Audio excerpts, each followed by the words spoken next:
Hi everyone, welcome to Edu-Malanga. We do video tutorials for Matric mathematics in South Africa. We are still working on the first unit of the year, which is patterns, sequences, and series. But we're moving on to start a new lesson, which is lesson 3 under this unit. And the lesson is the sum of arithmetic series. To understand this lesson properly, as you can see, it's sum of arithmetic. You have to understand arithmetic sequences very well. So if you don't understand them, we do have video tutorials of arithmetic sequences. So I suggest you go back to those, and that'll help you understand what we're doing in the sum of arithmetic series. We're going to start by looking at an arithmetic sequence. And the sequence we will look at is 5, 8, 11, and 14. These are the only numbers we'll write down for the sequence, even though it goes on. So how do we turn a sequence into a series? Because we're no longer working with sequences, we're now looking at series. What we do to a sequence to make it a series is we sum the terms of that sequence. So the series, because it's no longer a sequence, is going to look like this. 5 plus 8 plus 11 plus 14 and so forth. This is no longer a sequence anymore. This is now a series. So when you find the sum of certain terms of a sequence, you begin to have what is known as a series. Let's recall the general term of an arithmetic sequence. The general term of an arithmetic sequence looks like this. You have Tn, which is your term number, is equal to A, which is the starting or the initial term of your sequence, plus n minus 1 times d. Okay, d is the common difference. In order to find the next term, you have to add the common difference to the current term. Let's very quickly derive the general term for this sequence. Our A is equal to 5, as we can see, and our D is going to equal to 8 minus 5. To find the common difference, you have to subtract the previous term from current term. 8 minus 5 is equal to 3. So D is equal to 3, and the general term for the arithmetic sequence is Tn is equal to 5 plus n minus 1 times 3. So for a series, what we have to do is to find the sum of certain terms of an arithmetic sequence. We started with the terms 5, 8, 11, and 14, and we're only looking at these 4. So how can we add these terms in a very easy way that helps us understand the arithmetic series? If we were to add, we'd say 5 plus 8, and then we get the answer, which is 12. Then we say 12 plus 11, and then we'd get that answer, and so forth. Adding using this method would take us very long. We're only looking at 4 terms, and we can already see that it takes a lot of time. So we need to find an easier way to add the terms. And to do this, I'm going to introduce you to a new mathematical theorem, which is called the Gauss theory of addition. The Gauss theory of addition was derived by a mathematician called Friedrich Gauss when he was young. He was being noisy and troublesome in class because he knew what the teacher was teaching. So to keep him busy, the teacher gave him what he or she thought was a difficult task, to add the numbers from 1 to 100. So what Gauss did with the numbers was very creative and smart. He started off by doing this. Let's go.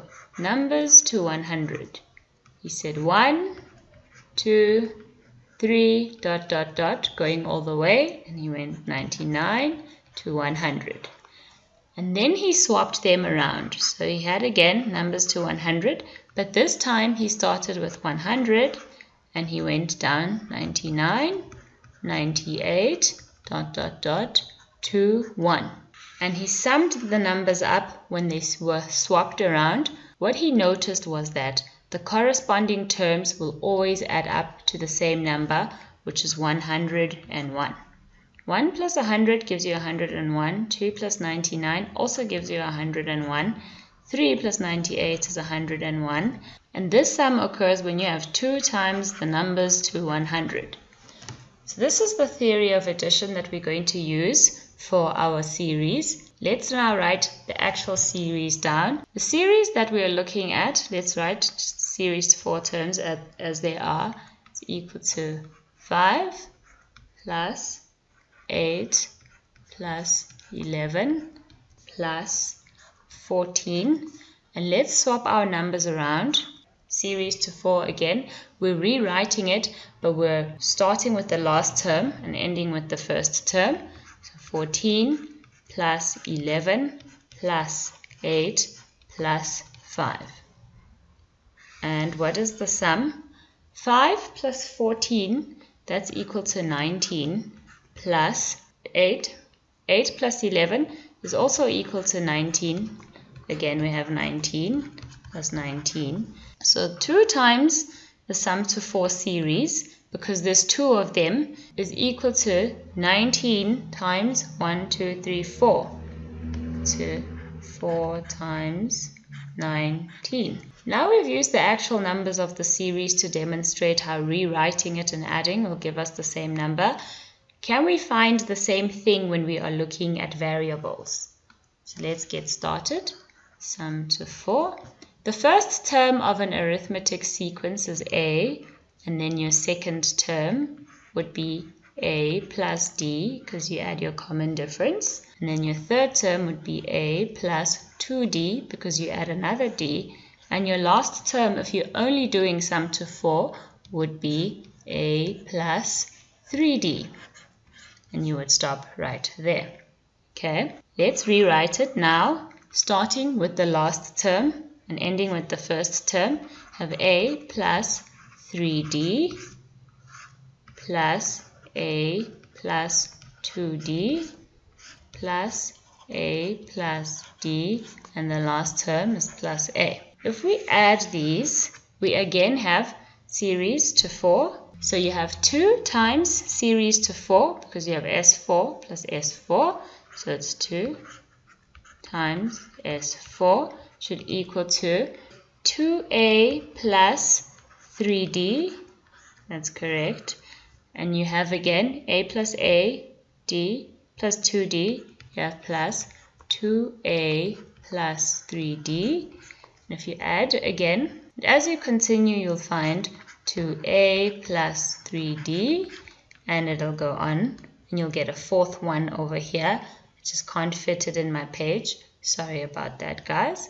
But we're going to have 1, 2, 3, 4. We're going to have 2 times series to 4 is equal to 4 times 2A plus 3D.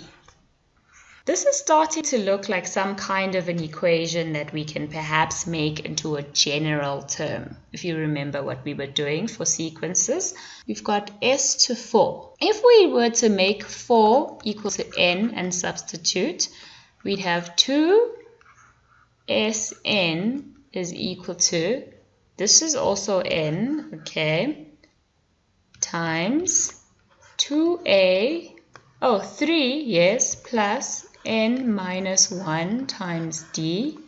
Oh wow, so let's divide by 2 then. 2n, 2n. The 2's on this side would cancel out, and in the end we're going to have Sn, series to n, is equal to n over 2 times, open brackets, yes, 2 times a plus n minus 1 times d. We've just derived one of the formulas for the sum of arithmetic series. When you know n, a, and d, you can use this formula to sum the terms of an arithmetic sequence. It'll then become a series, which is referred to as the sum of arithmetic series. There is another formula that we can derive which looks simpler than this, but that formula requires you to always know what the last term is. Let's continue and derive the second formula. We'll return to our original series, 5 plus 8 plus 11 plus 14. This is the one we're working with. So if we were to refer to these terms now in variables and call them a plus d, and then we'll call this term, our last term, L, and then we'll call this term L minus D. If your series was very long, you'd have other terms in between. So let's add these variables in the same way we did as before. We're going to have sum to 4 is equal to a plus d, whatever comes in between, then you have L minus D, and then you have plus L, which is your last term. Let's rewrite it now, starting with the last term. You have L plus L minus D, whatever falls in between, and you have A plus D, and your first term, A. So when we're adding these terms, we get 2s4 again, is equal to a plus L. Okay, let's add these. Plus d minus d, so the d's would cancel out. You have a plus L again. And you're going to have whatever would be in between. You again have a plus L plus a plus L. So in our sum, 2 times s to 4, we have 4 times a plus L. So we have 2 sum to 4 is equal to 4 times a plus L. Let's again substitute n is equal to 4. We're going to have 2Sn should equal to n times a plus L. L is our last term. We're going to divide by 2 then. Divided by 2, divided by 2. These 2's are going to cancel out, and we're going to end up with Sn is equal to n over 2 times a plus L. This is the second formula for working with the sum of arithmetic series. This one requires you to always know the last term and to know the number of terms that you have and the starting term. So both of the formulas that we've derived are useful under different circumstances. You have to decide based on what you know of your series which formula to use. Let me rewrite the first formula we derived in this page so we can see them together. Sn is equal to n over 2, open bracket, 2a plus n minus 1 times d, close brackets. So these are the two formulas that you work with when solving problems to do with the sum of arithmetic series. I'm not going to do any examples in this tutorial video so that it doesn't become too long, but in the next tutorial video, I'm going to do examples of the sum of arithmetic series. So join us to do those. I hope you understand what the difference between a sequence and a series is, and I hope you've understood how we derived these two equations we use for solving problems to do with the sum of arithmetic series.